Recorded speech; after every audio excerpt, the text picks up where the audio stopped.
Assalamualaikum warahmatullahi wabarakatuh. Perkenalkan, nama saya Gustia Indasari dari Prodi S1 Kebidanan, Institut Ilmu Kesehatan Strada Indonesia. Di sini saya akan membahas tentang edukasi gizi untuk ibu hamil. Lebih mempersingkatnya waktu, kita langsung ke pembahasan. Yang pertama ada definisi kehamilan dan gizi, di mana definisi kehamilan adalah kehamilan masa di mana seorang wanita membawa embrio atau fetus di dalam tubuhnya. Kehamilan terjadi selama 40 minggu, di antaranya waktu menstruasi terakhir dan kelahiran 38 minggu dari pembuahan.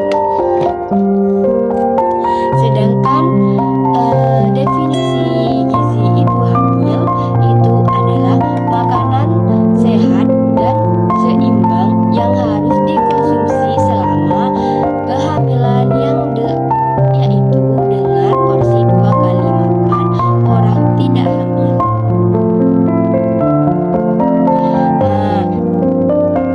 Yang kedua kita masuk pada faktor yang mempengaruhi status gizi.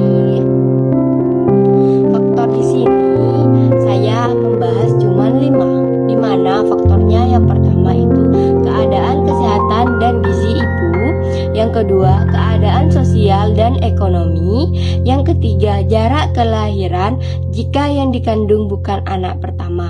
Maksudnya jarak kelahiran dari anak pertama sama anak kedua itu jaraknya itu dekat, gak nyampe 2 tahun, minimal itu jaraknya 6 bulan udah punya anak lagi, seperti itu. Yang keempat itu ada paritas, dan yang kelima ada usia kehamilan pertama.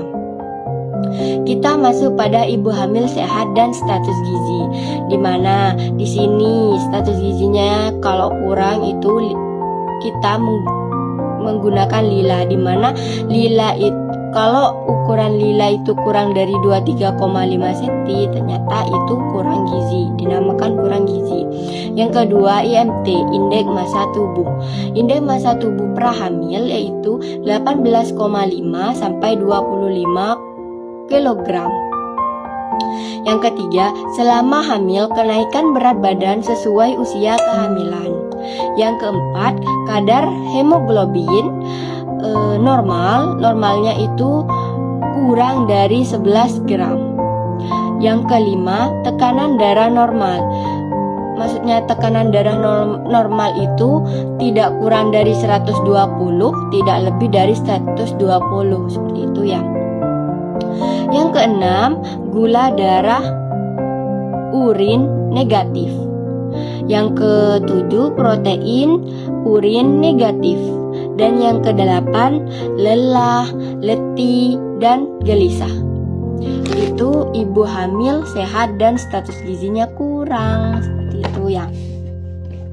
Kita lanjut ke dampaknya, di mana dampak gizi kurang pada ibu hamil itu yang pertama, gangguan pertumbuhan janin atau intrauterine growth retardation. Yang kedua, resiko bayi dengan berat badan lahir rendah atau BBLR, seperti itu. Yang ketiga, resiko bayi lahir dengan kelainan kongenital, seperti contohnya kelainan kongenital itu seperti defect neural tubi. Yang kedua itu bibir sumbing, cerah di langit-langit, seperti itu. Yang keempat, resiko bayi lahir stunting. Dan yang kelima, gangguan pertumbuhan dan perkembangan sel otak yang akan berpengaruh pada kecerdasan otak, kecerdasan anak maksudnya ya.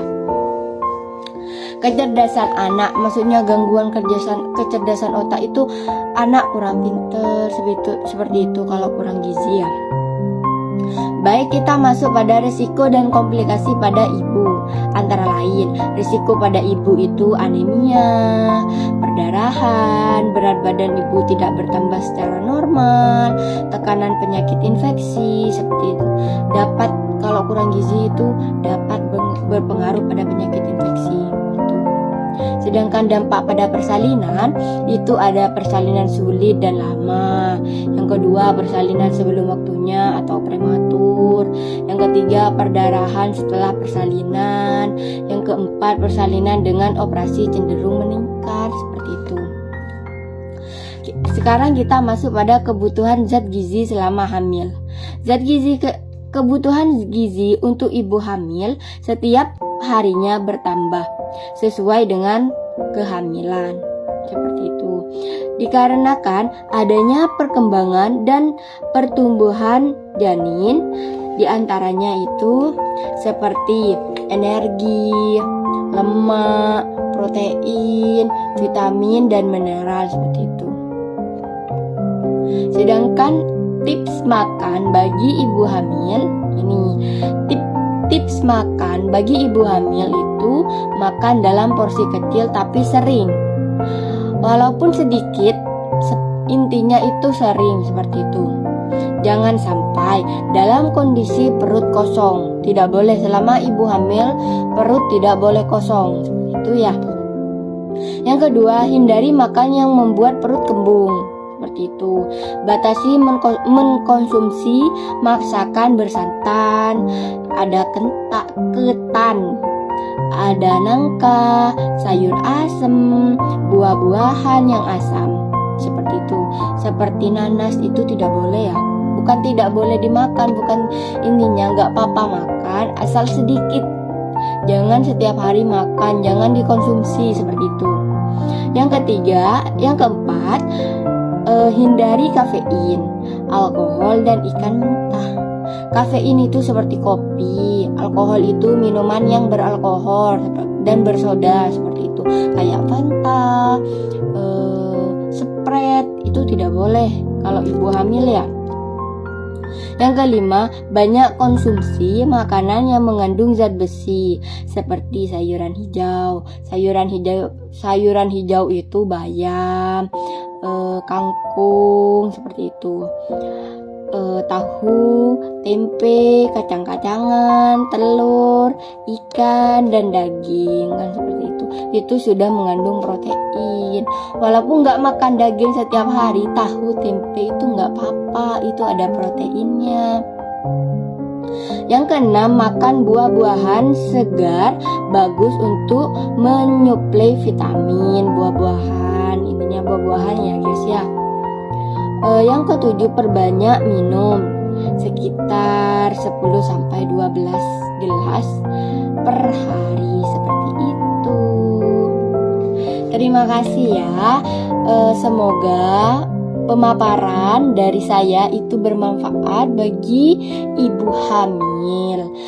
Apabila ada tutur kata yang salah atau tulisan yang salah, saya mohon maaf. Wabillahi taufik wa hidayah. Wassalamualaikum warahmatullahi wabarakatuh. Sampai jumpa kembali.